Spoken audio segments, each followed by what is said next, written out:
নমস্কার বন্ধুরা, আমি রিয়ার একটা নতুন পর্ব নিয়ে চলে এলাম। আমি গত দুদিন ধরে ভিডিও দিতে পারছি না, কারণ আমাদের বাড়ির পাশে রাস্তা হচ্ছে, বাড়ির সামনে রাস্তা হচ্ছে, ওইদিকে রাস্তা কমপ্লিট হয়ে গেছে, এখন আমাদের এখানে রাস্তাটা হচ্ছে। আর এত মেশিনের আওয়াজ, যদি কপিরাইট হয়ে যায় কিছু করতে পারছি না, খুব বাজে লাগছে। আমি রিলস করতে যাচ্ছিলাম, আমি ফিটপার হয়ে নিলাম। তাই রিলস করার আগে আপনাদের সাথে একটু ইউটিউবে যোগাযোগ করে নিই, কথা বলিনি বন্ধুদেরকে। বন্ধুরা ভাববে তো শুধু আমি ভিডিও দিতে পারছি না। দেখিয়ে দিচ্ছি জানলা দিয়ে, আওয়াজ শুনতে পাবেন না। এই দেখুন, সামনে ক্যামেরা দেখেছে, ওদিকে ক্যামেরা থেকে দেখেছি, সামনে ক্যামেরা দেখতে পাবেন না। সব কিছু ওলট পালট হয়ে যাচ্ছে, কথাবার্তা উল্টো পাল্টা হয়ে যাচ্ছে, সবসময় আওয়াজ আসছে। বন্ধুরা দেখুন কীরকম আওয়াজ, দেখুন একটু মেশিন চলছে, এই হচ্ছে ব্যাপার। ওই জন্য ভিডিও দিতে পারছি না। দাদাদিকে কানে দেখুন হেডফোন দিয়ে কিবোর্ড বাজাতে শুরু করে ফেলেছে। কী করবো, বেরোতে পারছি না তো, বাইরে বেরোতে পারছি না, এই অবস্থা হয়ে গেছে। কীভাবে রান্নাবান্না করবো, মানে কান পাততে পারছি না। এগুলো জানলা সব এখনও খুলিনি, সব বন্ধ করে রেখে দিয়েছি। ধুলোই ধুলো, এই ঘরে দেখি সব জানলা বন্ধ, দরজা বন্ধ, জামা কাপড় কিছুটা ধুতে পারিনি, বাইরে প্রচুর ধুলো উঠছে। আর সবকটা ঘরের মধ্যে কিছুটা মেলেছিলাম, যেগুলি কালকে আছে। রান্নাঘরে দরজাটাও বন্ধ করলে ভালো হতো, মানে জানলাটা বন্ধ করলে ভালো হতো। সে মিস্ত্রিরা কাজ করছে, প্রচুর লোকজন কাজ করছে।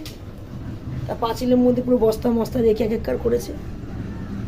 আজকেটা হলে হয়তো এই জায়গাটা কমপ্লিট হয়ে যাবে, জানি না কতদূর কী হবে। একটু বসে পড়ি, মানে কানে আমি পর্দা ফেটে যাবে কানে। বন্ধুরা এমন জানেন, জানলা না খুললে কেমন লাগে। আমি ঘরে একটুখানি জানলা খুলে রেখেছি, দাদা আমাকে বকছিল জানলা কেন খুললে। মাথা খারাপ হয়ে যাচ্ছে, আর পাচ্ছি না দুটো দিন ধরে। মানে আজকে ভোর 6:30 থেকে আরম্ভ হয়েছে। আর রাস্তা না করলেও জল জমবে, ঢালাই রাস্তা করছে, পিচ রাস্তা ছিল, ওখানটা তো রাস্তাই ছিল না, অনেক করে জল জমতো। আর আমাদের এখানে পিচটা করা ছিল, এবার আমাদের এখানে না জন্য জল জমে যায়, কারণ ওখানে ঢালাই করছে, আমাদের এখানে পিচ। বলতে পারছি না কী হবে। দাদা বলেছে চাটা করে চা বিস্কুট খাই, কারণ দোকানে যেতে পারছেন যে পাউরুটি আনবে, কী আনবে।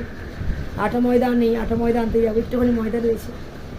তা অনেকটা ভাত জল ঢেলে দিয়েছি ভাতের মধ্যে কালকে। বন্ধুরা দাদা বলছে বাঁধাকপির তরকারি দিয়ে, আর আমরা আজকে লুচি খেয়েই কাটিয়ে দিই দিনটা, কারণ বাইরে যাওয়া যাচ্ছে না, এত ধুলো। আর ওই জায়গাটা পুরো কিন্তু কাঁচা তো, এখন পা দেওয়া যাবে না, লোকজন যাচ্ছে না সেরকম। ওনারাই মানা করে যাচ্ছে, কষ্ট করুন বৌদিরা। তাও বৌদি বলে বৌদিরা সব কষ্ট করুন, সবাইকে বলে দিয়েছি। যারা পেরেছে কালকে সব জিনিসপত্র নিয়ে এসছে, আর সব ভোরবেলা থেকে উঠেছে। আমার আজকে ফের উঠতে দেরি হয়ে গেছে, ওই জন্য আমি কিছু কিনতে পারলাম না। ভ্যান মাছও গেল না, সবজিও গেল না, কিছুই গেল না। রাস্তায় মাছকে 3 রাস্তা মোড়টাতে ব্লক করে দিয়েছি, গাড়ি ঘোড়া যেতে পারছে না।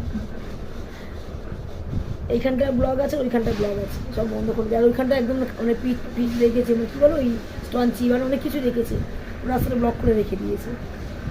ঘরে যা আছে তাই রান্না করে খাবো। এরা বলছে ভাত খেতে ইচ্ছা করছে না। তা কালকে অনেকটা ভাত দিয়েছে, তো এক ফুটো চালে ভাবছি ভাতের উপর ভাত দিয়ে দিই, ওই জন্য লুচি খাবো। আর কিছুটা মাংস রান্না করে নেবো, কালকে মাংস রান্না রাত্রিবেলা কিছুটা করেছিলাম, খাওয়া হয়ে গেছে।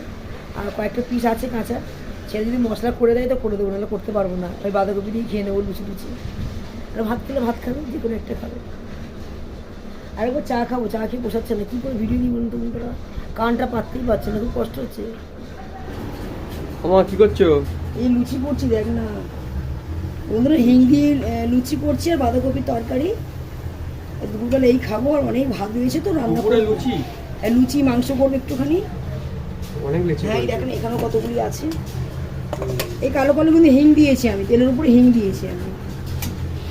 লুচিটা আমি হিং দিয়েই করছি, এই লাল লাল করে ভেজে নিই। আর আমাদের এখানে আওয়াজ পাবেন না বন্ধুরা, ভীষণ রাস্তা হচ্ছে, দেখুন না কি আওয়াজ, ভোর থেকে আরম্ভ, চলছে, কান পাততেই পাচ্ছে না। মেশিনের আওয়াজ, ঢালাই হচ্ছে তো, ঢালাই রাস্তা হচ্ছে পাশে, রাস্তাটা উঁচু করছে আরো। হ্যাঁ রাস্তাটা উঁচু করছে, এমনি গরম করছে। করে সন্ধে হয়ে গেছে বন্ধুরা, ভিডিও ঠিক দিতে পারছি না, এই এত আওয়াজ। ওরা যখন বিকালবেলা গেল, কোনোরকম শুয়ে পড়লো, সেই চোখ দেখে বুঝতে পারছেন কী অবস্থা হয়ে গেছে। চারদিকে ধুলো, বাড়িঘর ধুলো ধুলো। কতবার ধরে আমরা, যেহেতু রাস্তার পাড়ে ঘর, যতই জানলা দরজা বন্ধ করি, কোনোখানে ফাঁক থেকে ধুলোগুলো ঢুকে গেছে, সিমেন্টের গুঁড়ো, বালি। খালি আমি আর আমার ছেলে মিলে জল ঢালছি। পাঁচিলের অবস্থা তো দেখার হাল নেই। এখন আবার কালকের কাজ হবে, কালকেও কিছু করতে পারবো না। পরশুদিন যদি কাজ না হয় তাহলে আমরা 5 লিটার জল দিয়ে পুরো ধোবো। গাড়ি টাড়ি সব অবস্থা খারাপ হয়ে গেছে বাইরে। তা আমরা বাইরে যাই, যেহেতু পায়ে মলম লাগাচ্ছি, এত টাকা দিয়ে ডাক্তার দেখিয়েছি, আর নোংরা চোংরা মানে লাগলে পায়ে অসুবিধা হয়ে যেতে পারে, পরিষ্কার থাকতে হয় সবসময়ের জন্য। তা ওরা বিকেলবেলা যাওয়াতে একটু শুয়ে পড়েছি আমি, স্নান করলাম, পড়ে যেন গা পা কিচকিচ কিচকিচ করছে এমন অবস্থা। আপনারাই তো বলেন রাস্তার সামনে বাড়ি কত ভালো, দেখুন তো যেমনি ভালো তেমনি জ্বালা আছে বন্ধুরা, খুব কষ্ট আছে। যাই হোক, ঠিক আছে, ভিডিওটা দিতে পারলাম না। দেখুন না মুখটা কিন্তু সবুজ লাগছে, এই দেওয়ালের জন্য লাগছে। আর একটা লাইট জ্বালালে ভালো হতো।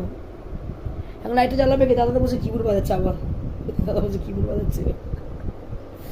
যাই হোক, ভিডিওটা আমি এখানে শেষ করে দিচ্ছি। কি ভিডিও দিলাম জানি না বন্ধুরা। আগে নিজেদের কান বাঁচায়, নিজেদের প্রাণ বাঁচায়, এত মেশিনের আওয়াজ। যদি ভিডিওটি ভালো লেগে থাকে লাইক শেয়ার করে দেবেন, কমেন্ট করে দেবেন।